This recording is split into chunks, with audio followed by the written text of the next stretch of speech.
right, let's get started. Bismillah ar-Rahman ar-Rahim. Assalamu alaikum again, everyone.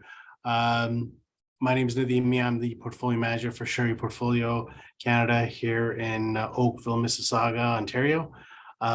Thanks again for joining us tonight, where we will be having the topic of making your RRSP halal. Of course, with RRSP season around the corner, this is probably a very timely webinar, and at the same time, if you want to replay it, we will be uploading this on our website and our YouTube channel as well. So please do that. As always, it's the Q&A box. Please, add your questions there. And so let's kind of get started, I guess. How to switch to a Sharia-compliant retirement planning strategy. So without further ado, let me just, just some quick disclaimer. Everything that we discussed this evening is for informational purposes only. We obviously recommend that you, consult with your financial advisor. We're not here to give any specific investment advice or any tax advice for that matter. But again, like we mentioned, please consult your financial advisor or your tax specialist. So just for some of the newcomers here who haven't heard of Sharia Portfolio, maybe you're new to our webinar, webinars. Sharia Portfolio, the company, the parent company actually started in 2003, where our CEO and our founder, Noshad Virji, at that time based in Orlando, Florida, was mainly servicing family and friends. But of course, that business started to grow. And in 2014, we were in 26 states, SEC registered, and servicing the Muslim American clientele down there. Of course, alhamdulillah, as our community grew, there was a demand for it, and we did actually get into Canada, kind of 2019, 2020. We got in January of 2020, we got our Canadian registration, and that's when we were allowed to take on Canadian clients. And so, alhamdulillah, it's been a pretty awesome 3 years plus, and the company's been growing. A lot of you may have also heard of our sister company, SP Funds. That is the asset management company, the ETF company that has launched currently 3 ETFs that trade on the New York Stock Exchange.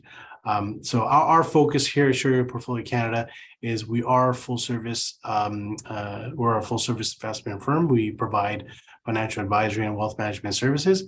And, with that, we're going to do some of that tonight, I guess, by educating, some of you on retirement planning.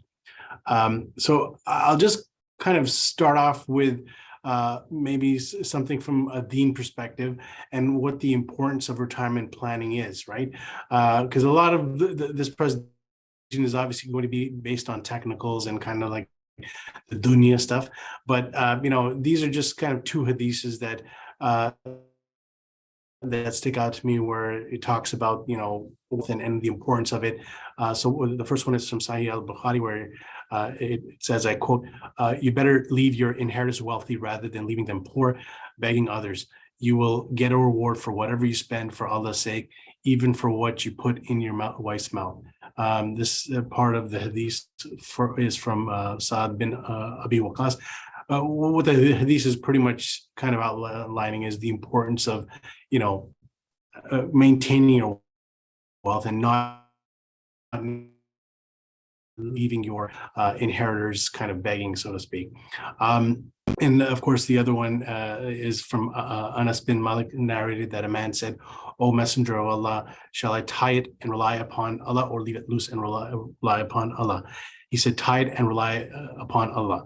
And I guess the backdrop of this hadith is the person was asking about, should he just leave the camel untied and just trust Allah, or should he tie it and also trust Allah?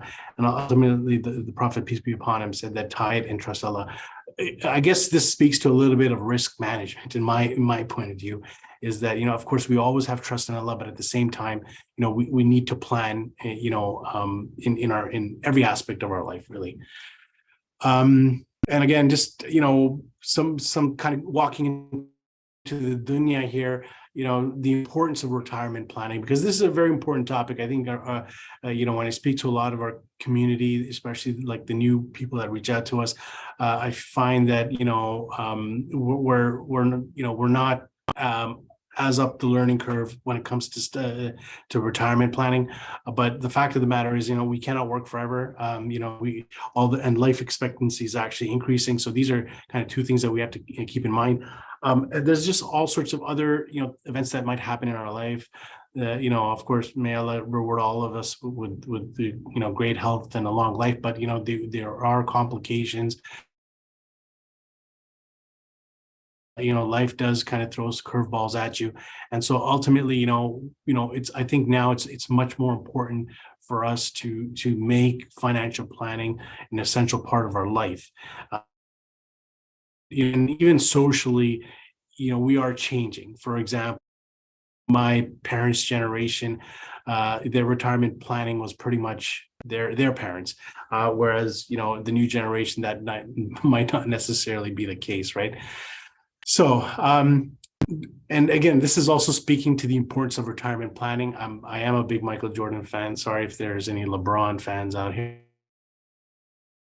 I wanted an Air Jordan shoe costed in 1986 and what it costs today. And just, I guess the importance of this is the fact that, we're all talking about inflation, and it is going on.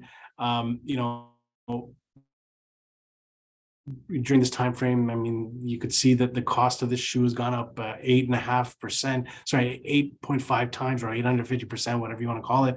And that's translated to an average increase of about 6%. So again, a dollar not invested today is really a dollar burned, in my opinion. And so again, highlighting the fact of how we should be planning ahead. Okay, so some basic, we're going to be talking about RRSP accounts, but we're going to be talking about RRSP accounts, but at the same time, I will be talking about some of the other accounts as well that are related to retirement planning, but being the fact that the RRSP is probably the most popular and most used account when it comes to retirement. Well, we'll try to focus in on that. So basically what it is, and these are just some basic fundamentals, right? When you're contributing to an RRSP plan, in other words, and before I begin, I get a lot of, brothers and sisters calling me asking, is an RRSP halal or haram? And, and think of the RRSP as a pot and not the ingredient. And so it's a pot, it's a patili, or if you're Pakistani, you know what I'm talking about, and not necessarily, and then pots are pots. It's not halal or haram, right? So that's what an RRSP is. It's an account. Now, when you contribute to an RRSP account in Canada, that amount is tax deductible, and you can claim that on your taxes, and I'll dive into a little bit of that. Now, once the money's in there, the investment can actually grow tax deferred, meaning to say that money is not being taxed while it's growing in that account. And, it is also an account that, although it is made for retirement, you can withdraw from it at any time. There are certain exceptions, for example, locked in RRSP accounts, and I'll talk about that in a second. Those are plans that you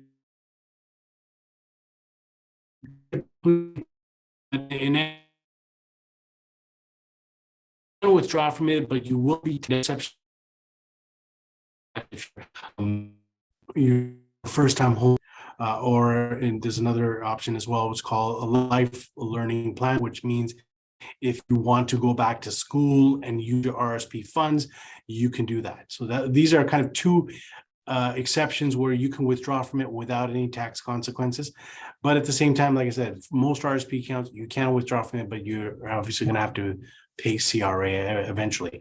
Now, when the account is there, again, it's for your retirement. When you retire, you can actually start withdrawing from it, or maximum is the age of 71 where you have to retire from it. And how you withdraw from it is by converting RRSP to what's called so it's pretty much like building up that bucket of water, and then once you're retired, you just start turning the tap on and you can start withdrawing from the fund. So that's what a RIF really is. Now, ideally, of course, if you're 71 or you're, chances are you're in a lower tax bracket. So this money now is being actually taxed at the lowest rate than what you would otherwise be taxed while you're working, right? Now, these are the types of RSPs.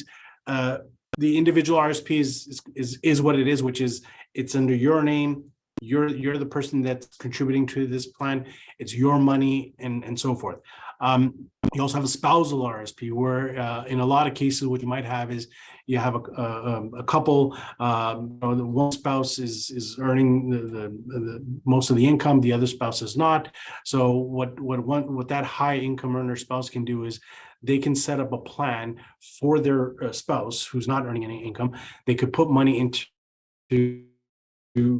the spouse's plan, but they get the tax benefit for it. So it's a way of kind of setting up transferring wealth over to your spouse and getting a tax benefit for it, and at the same time setting up a retirement plan in the name of your spouse. Now the other two accounts when it comes to RSP, one is it's a locked-in RSP, or in some cases it's called a LIRA, and it locked-in retirement accounts are basically normally you only have a locked-in plan if you're transferring from a pension plan, basically. So if you, for example, were working for the government or any employer that offered this pension plan, and you left that employer, there's a way that you can actually take possession of that and put it into what's called a locked-in plan. Now, locked-in plans are the plans that are tough for you to withdraw from, unless you're in some financial hardship. It's not easy to withdraw from. So there's only a few exceptions where you can, but also the money is the same thing, same mentality as the money in the LIRA can grow tax deferred. And once you enter retirement, similar to what the RSP, you can start withdrawing from it. And again, hopefully you're getting taxed at a lower rate.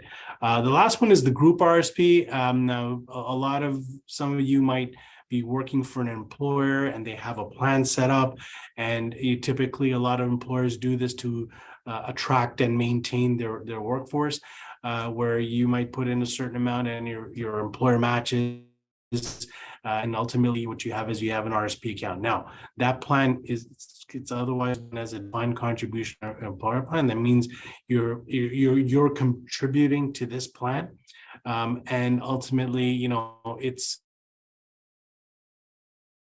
it's an RSP plan, but it is set up with the employer. So there are some restrictions around it in the sense that you might not be able to just, move that plan elsewhere. And at the same time, because your employer is putting money in there, they might restrict you as far as how much money you can take out. Like in some cases, you have to be plus or something like that, right? So now I talk about the pot, which is the RSP account. Now, right, in RSP investment or not, and it's no different than if you were cooking a meal, right? What are your ingredients? So what can you put into an RSP account? Well, first of all, I get the reason why a lot of our community members are always of the opinion that ours might be haram is because they walked into a bank. One of the banking advisors there told them that, hey, open up an RSP account. You got a 5-year G, and they're trying to sell you this 5-year GIC. And automatically, it's just like, okay, RSP, GIC, riba, blah, blah, blah. It's haram. Well, that's unfortunately the experience, and that's created a problem, at least in our community. And so what I'm trying to tell you is that there are multiple investment products that you can put in. Now, a lot of them are not Sharia compliant, but there are Sharia compliant options, and that's why we're here on this webinar. So first of all, like GICs, guaranteed investment, of course, these are not Sharia, it's riba based.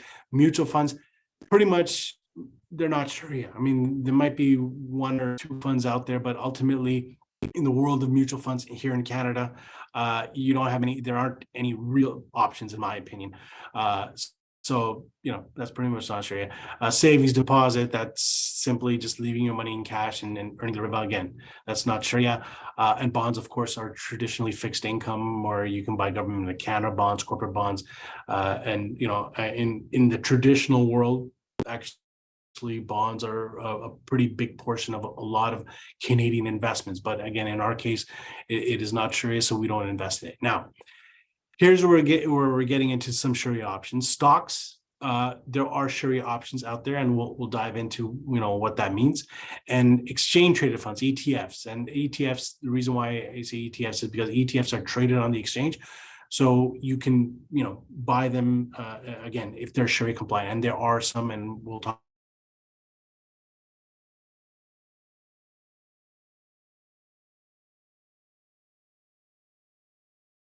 investment products that I can say that investment portfolio. And so now just diving into some of the benefits, I should say the the contributions. Contributions is just another way of saying you're depositing money into your RRSP account, or you're investing money into your RRSP account. Now, number one is how much do you put in, right? Well, first of all, your most recent notice of assessment will show you what your limit is, right? That will show you how much you're allowed to put without being penalized. Now, as a guideline though, right, you can contribute on an annual basis. You can contribute to previous, if you were, for example, making 100,000 last year, your limit could be much higher. But if you wanted to kind of just go by the guideline, you can say that, okay, 18% of my income, which is 18,000, that's no limit, so to speak, right? Now, maximum though, more than at least in 2022 was $29,210. So in other words, it's either 18% or maximum of 29,210, right? So whatever of the two is, that's what your annual limit will be. Now, if you haven't been contributing for many, many years, or you haven't been kind of, been maximizing every year, then, all of that is actually being cumulative. So it is adding up. So in some cases, or in a lot of cases, if you that number could be much more than 29,000, if you haven't contributed every year. And of course, if you do have an employer plan, you also want to factor that difference in, because your employer is putting money in, but more often than not, your employer is never coming up to your maximum annual limit. So you'll always have additional amounts where you could add into a separate RRSP account, hopefully with us, right? So that work is that the contribution, your taxable income. So that's where you get the tax credit. That's the incentive, is that when you put money in, you're actually getting a tax credit. And especially for those of you who might be in a higher tax bracket, that obviously helps out. March 1st is typically the deadline. It's the deadline. And the contribution cumulative, it's a carry forward amount. So like I said, if you missed out this year, in fact, in some cases, what you might have is, if somebody, for example, takes a year off of work, or for example, they know that this year they're not going to make much, but next year they might want to where they're like, okay, you know what, I'm not going to contribute for this year, but I will do for next year because my income is going to be higher. Again, this is just some tidbits or tips on RSP contributions, right? So this is just an RSP calculator, and it's from EY's website. So you can Google it, or take the link down there and maybe use it for yourself. But I figured this is just a good math exercise. If you had taxable income, if you made $100,000 in a year and you made a contribution of 25,000.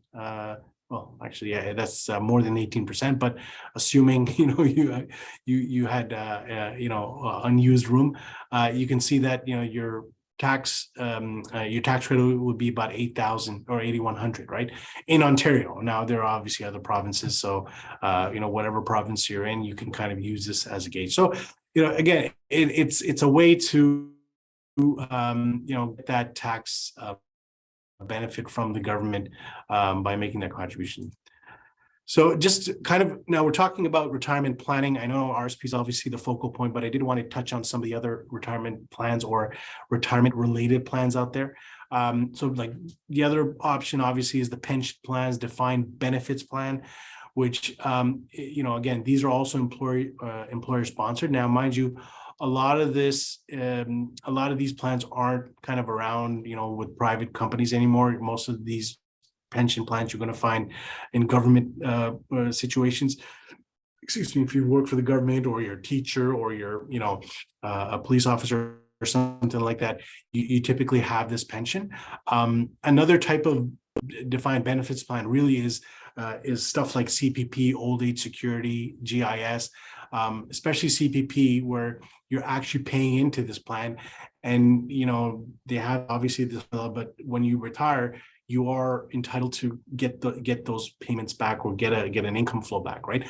So the defined benefits is, I guess you could say, one other account if some of you are, working, have a pension, that is a tool. But also, I'll talk about how if you leave your employer, there before retirement, in some cases, you can actually take your plan with you and put it into a lira, which I previously mentioned. So, and we do a lot of that as well, where we have, for example, some teacher or some other government worker that has either left an agency or left the field, and all of a sudden they get a package from their pension saying, what do you want to do with this? Do you want to stay in the plan? In other words, when you at the age of 65 or 55 or whatever, we're going to start your income, or do you want to take this money in possession and have it yourself or with somebody like us, right? The other types of accounts, tax-free savings plan. I know there's no retirement word in there, but this can be a pretty good plan used in conjunction with your RRSP. I've done previous webinars on this where I talk about TFSAs and RRSPs and how you can work them together. I'm not going to dive into that, but if you have any questions, for sure, you can pop them into the box and I'll attend to them later. Of course, the other ones are non-registered investment accounts. This would be if you've topped up your RRSP, if you've topped up your TFSA, and you have more investments to kind of invest, then a non-registered account obviously makes sense, and that's where you would just, it's a taxable account.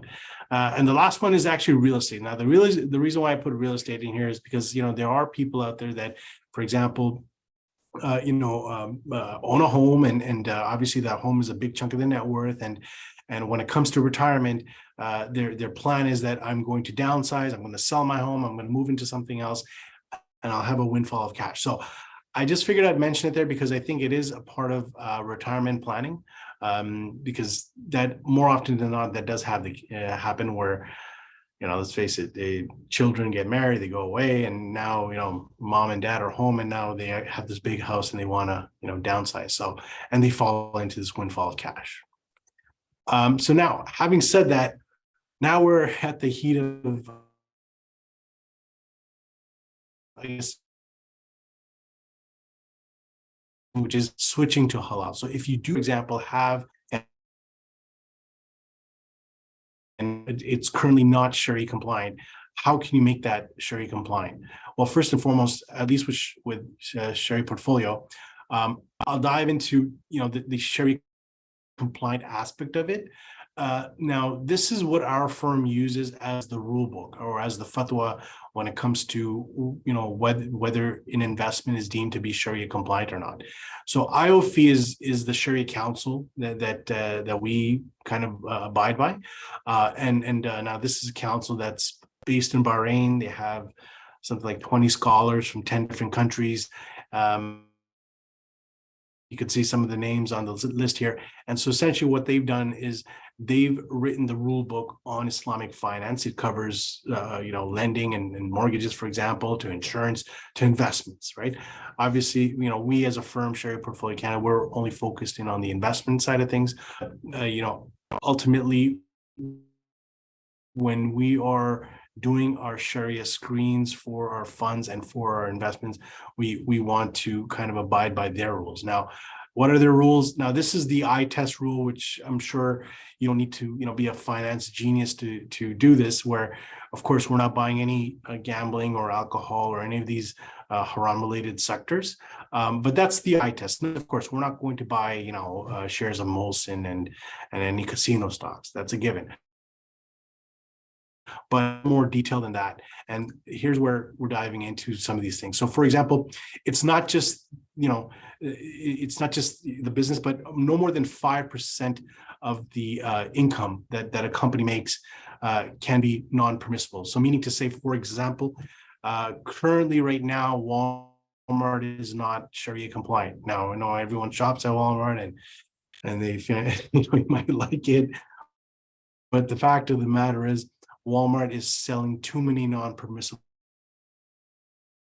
items. In the U.S., for example, they're a large seller of weapons. Believe it or not, they were actually one of the largest, if not the largest. So that might be one of the reasons why they failed. But nonetheless, it's not compliant. So therefore, it's not in any of our funds or any of our portfolios.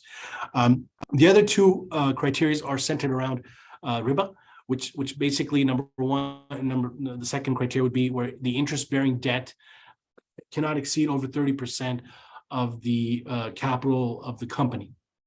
So fundamentally, what we're talking about is, again, this is the Sharia Council, giving us these guidelines where you cannot buy essentially over leveraged companies or companies that are using excessive leverage, So that's number two. And number three would be the other way around, where the interest-bearing investments cannot exceed 30% of the capital market cap of the company. So not only can you not be paying too much interest or have too much debt on your balance sheet, but you receive a lot of interest where you can't have too many interest-bearing investments on your balance sheet. So, when it comes to what we're doing basically in terms of screening positions that we're holding on to are Sharia compliant. Second here. Yeah.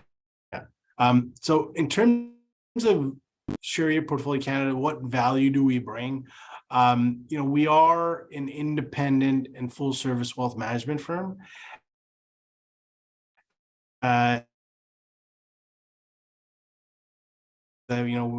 a fiduciary. Our fees, we're not, whether we're buying product or that product, we give you advice and you take it or you don't take it, we're still going to charge you that fee, right? So we're not here to sell products here. And of course, at the end of the day, there is, just to kind of give you full disclosures, that we don't, we're not being paid on product. Of course, values motto is we help Canadian Muslims reach their financial objectives by making sure that they're not compromising their Islamic values. And as a firm, I think we're very sensitive, and we appreciate the fact that our clients are investing according to their beliefs, and in turn they're trusting us for that. Now we're Muslim owned. We believe in the growth of Islamic finance and our community. So alhamdulillah, I think that's something that we value as a firm. Now we do have two types of offerings at the firm. One is an active strategy where the minimum amount for that is 100,000. And in the active strategy, we are incorporating individual stocks, ETFs. And, one of the things that I do is I do manage some of these portfolios where making calls on the markets, making calls on the portfolios and things of that sort. And I'll share with you what some of that is. And the other one is the passive strategy, which is the minimum is only $1,000. It's ETF based only. It's mostly designed to buy and hold, but at the same time, we do rebalance the portfolio for you, and it's something that it's a good core investment, especially for new investors, young investors, anybody that's looking to get started and just kind of build their capital. This is definitely a good way to do it, and the cost obviously is much cheaper. It's only half a percentage point versus the active, which starts at 1.5%. We have an experienced team. I've been doing this for 25 years. Our CEO, Noshad, has also been, doing this for about the same time. And, team members behind me, our compliance officer, where, when you add up all the numbers, it's over 100 years of experience, I guess. And we're partnered up with Fidelity Clearing Canada. That is our custodian bank and broker. So meaning to say, when you open up an account with Sharia Portfolio, the assets are held with Fidelity. Fidelity is the third largest asset manager in the world. We're obviously, dealing with the Canadian office here, so the accounts are held with the Canadian institution. And so ultimately, all the online access portal, the tax information, all that back office stuff is coming via Fidelity, but we are fully managed. We're the client service and the front line, for our clients, right? So here, just wanted to give you a sneak peek as far as what are some of our investment strategies and some of the investment tips. Whether you decide to go with us, hopefully, inshallah, you do, or you decide to, do it on your own, or maybe choose somebody else. These are just some quick things that you should kind of keep in mind. Is that understand your time horizon, determine what your spending, your retirement spending needs are going to be. Everybody's different. Everybody kind of has a different number when it comes to how they want to spend their retirement needs. Try to calculate after-tax rates of return on your investments. And just generally understand your retirement income options. Now, as I mentioned, you have you have a lot of these other types of CPP, OAS. You have a group plan, all that stuff. You kind of have to factor in and decide, when I retire, what are my streams of income, right? And last but not least, of course, is that you should have a good financial advisor, because this is not something that should be taken lightly. I know there's a lot of Quest Trade commercials out there that kind of poke fun at advisors, but the fact of the matter is, I think especially this last year, Quest Trade clients have gotten destroyed because nobody's been around to hold their hand, quite frankly. So these are the suites of portfolios that we have. Every investor is different, and they're in a different lifestyle. They're in different life cycles, and what we try to do is we listen to them. We find out we're not just presenting the menu to you and saying, here, go pick and choose what you want. We're here to actually listen to you and kind of give you advice and recommend what we think is best for you, right? We understand that there are other options out there where you can do it yourself, and they give you the menu and you pick yourself. Again, I don't think that's something that should be taken lightly, especially when you're planning for retirement. So we are not only giving you the menu, but we're also telling you, giving our professional advice as far as what would be the best course of action and how we would do it, inshallah. So the three areas are stocks, sukuks, and real estate. I spent some time on stocks. Real estate would be the same thing as stocks. The difference is that instead of companies that might be selling technology or in the business of healthcare, the real estate fund actually invests into companies where the underlying business is real estate. Sukuks, on the other hand, are Sharia-compliant fixed income, an alternative to riba. Now, sukuks are designed to pay an income. They're not guaranteed.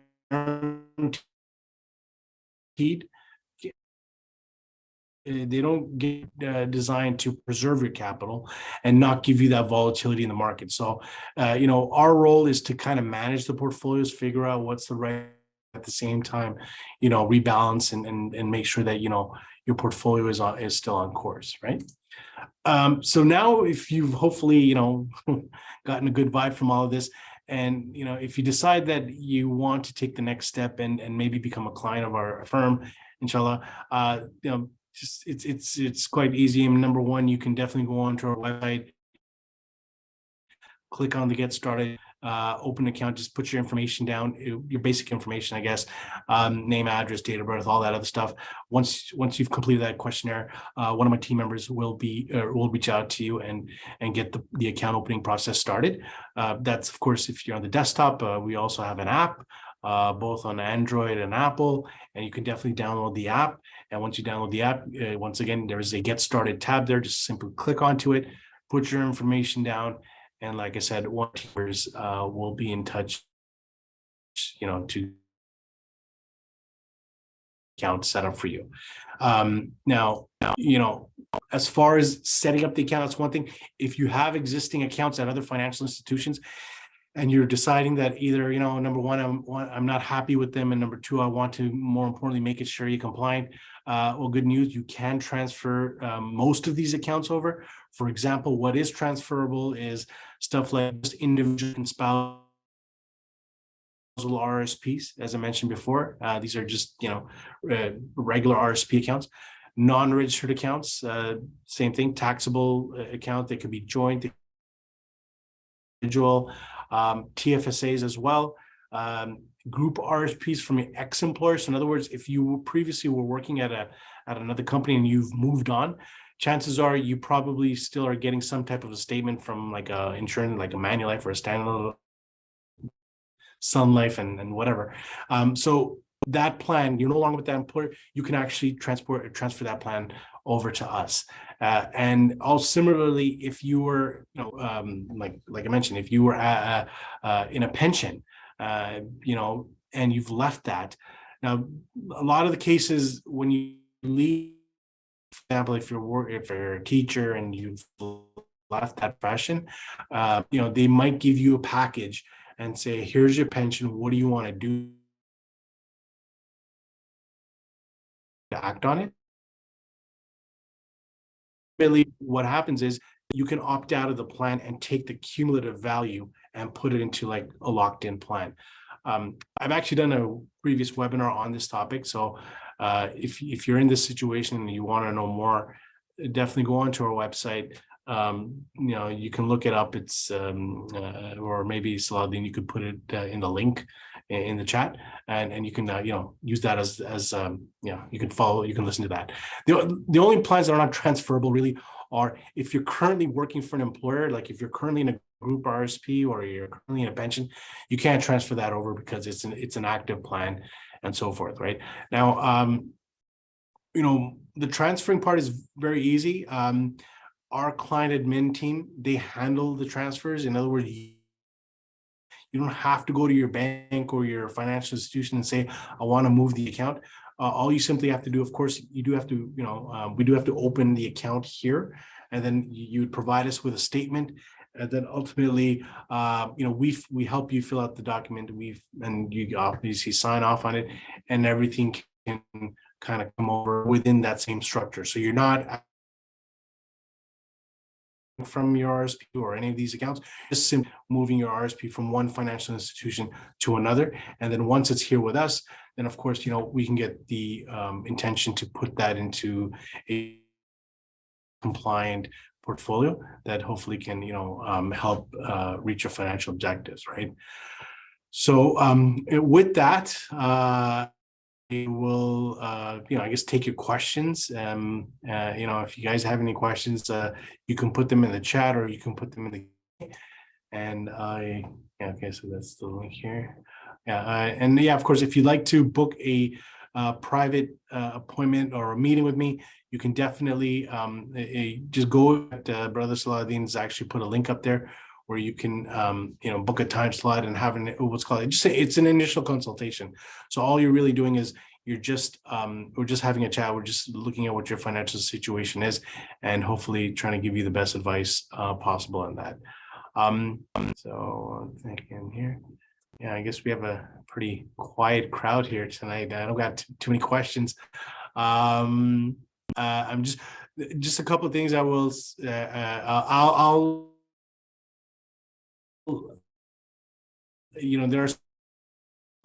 I'll kind of Q&A myself here. One of the benefits of having an RSP as well, and even if you do have an RSP, sometimes people forget, is always designate a beneficiary onto your RSP.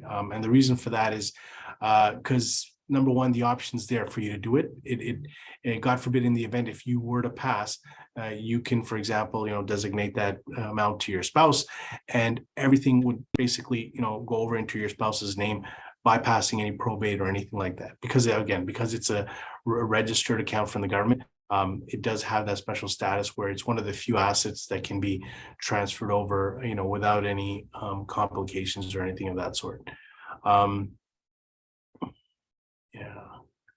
Let's see here.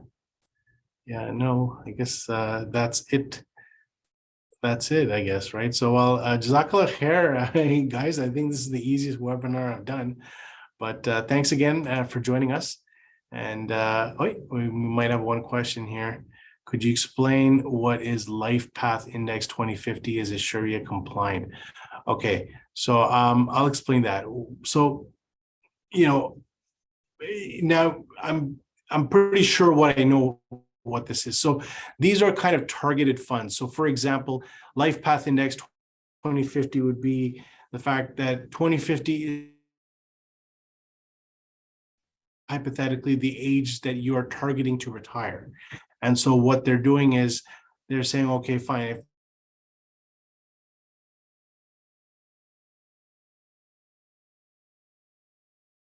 if date, the portfolio is going to continue to adjust into probably more conservative. Now, it's not Sharia compliant for the simple reason that a lot of these are going to be riba based, and they're based on bonds, a lot of them, and they're even the equity that they're buying is it's not Sharia.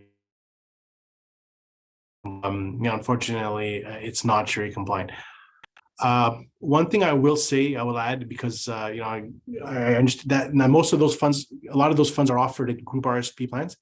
If your plan is, for example, is with Manulife, if you're working for a company and your RSP is with Manulife, you can actually, so our two ETFs that we use, right, the SP funds, they're actually on Manulife's platform. So you can actually contact, Manulife and request those funds instead of the LifePath 50, for example, right?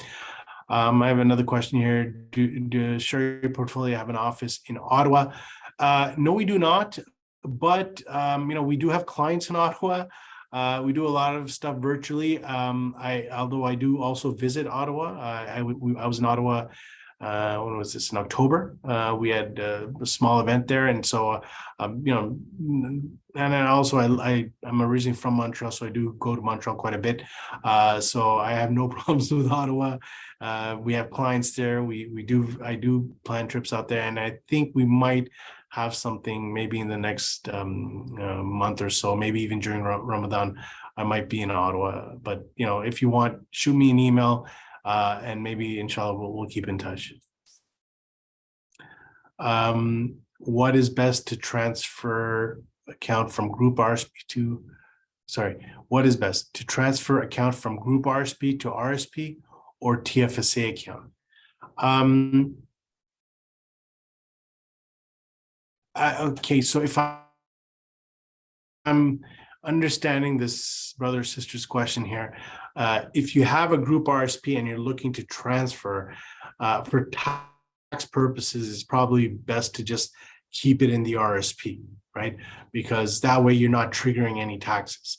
And typically, if you transfer from an RSP to a TFSA, it's actually technically deemed to be that you are withdrawing funds. When you withdraw funds, it goes down as your taxable income.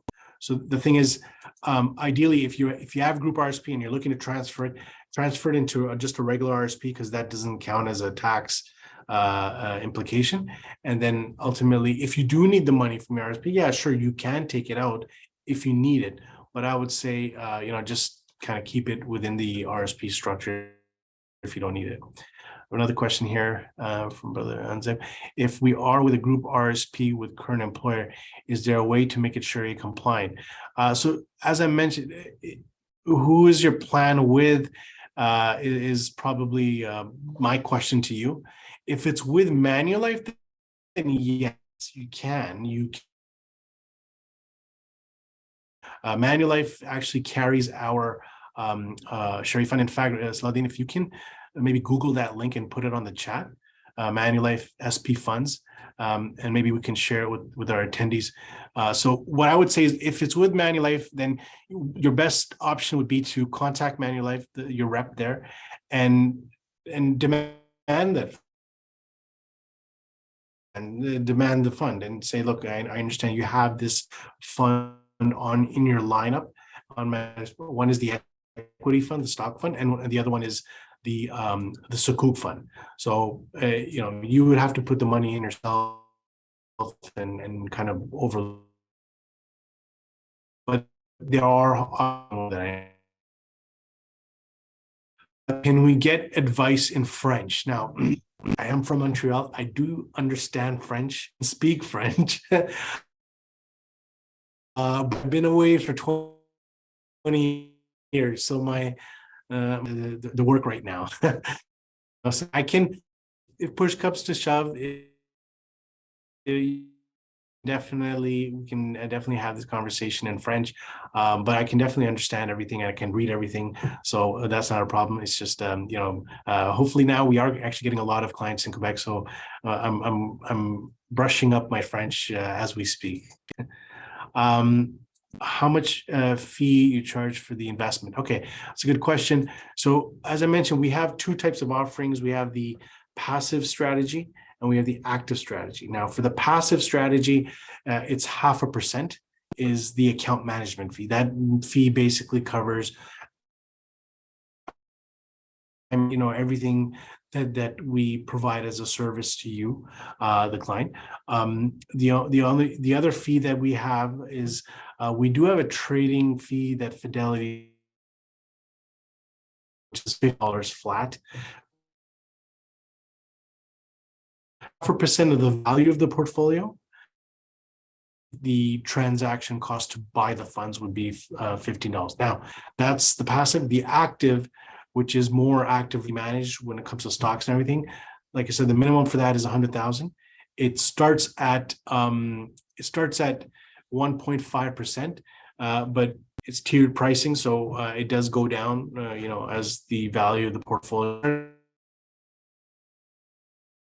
5 and it goes down 5 of the value of the portfolio. As far as which option to go, it depends. I mean, like I said, a lot of new clients and investors, the small ones, we think the passive strategy is great. Of course, if you have over 100,000, then we can definitely introduce you to the active strategy, and you can kind of at that point decide for yourself, and we can have that conversation. So I think I have one more question here. Please explain the simple terms. What are sukuks? Okay, that's a great question. So here's how I'm going to explain sukuk. You can either buy a car, like finance it, or you can lease it, right? Financing is standard. You're taking out a loan and there's interest tied to it, and that's it, right? And you own the asset at the end, okay? That's straight up riba, debt, so forth. Leasing a car operates more like a rental agreement. So that's what sukuks fundamentally are. They're more like rental agreements on an asset. So, for example, here in Canada, we have government bonds. Governments, they issue these bonds, they pay riba, they take this money and they will build, infrastructure with it. They'll build airports and whatever, right? Sukuks are, number one, they're not issued by Canadian governments. They're issued mostly by Muslim governments. And so instead of, say, having Ontario Hydro, you have Saudi Electric, for example. And Saudi Electric is generating revenue on an asset. And sukuk investors, when they invest into the sukuk, into Saudi Electric, for example, right, they're entitled to a percentage of that revenue. And so that acts as an income stream. And obviously the asset being the asset is kind of like some security that, there's value there. So with sukuk, or the sukuk fund that we use, it has about 75 sukuks, number one. And so it's not just one country or one industry or whatever. There's about 75 sukuks in there, in different types of maturities and so forth. And ultimately, you're getting that income coming in from a income generating asset. And 95% of the time, they're issued by Muslim sovereign governments, basically. And so with that, I will, I guess, end it because we have no more questions. But thankfully, you guys gave some pretty good questions. I'm actually impressed by some of the questions I got tonight. But Jazakallah khair again for joining us tonight. You have my contact information. I think Brother Salahuddin shared the link to book an appointment. So please feel free to reach out to myself. And inshallah, look forward to seeing you guys again. We are, entering Ramadan, inshallah. We will be having a couple of webinars on the topic of zakat. And so what was the other topic, Salahuddin? The importance of wealth management or investments from an Islamic perspective. So we're going to have two guest speakers, inshallah. I'm not going to name who they are right now because we want to, keep you guys a little bit interested. All right. So, Jazakallah khair and Assalamu alaikum.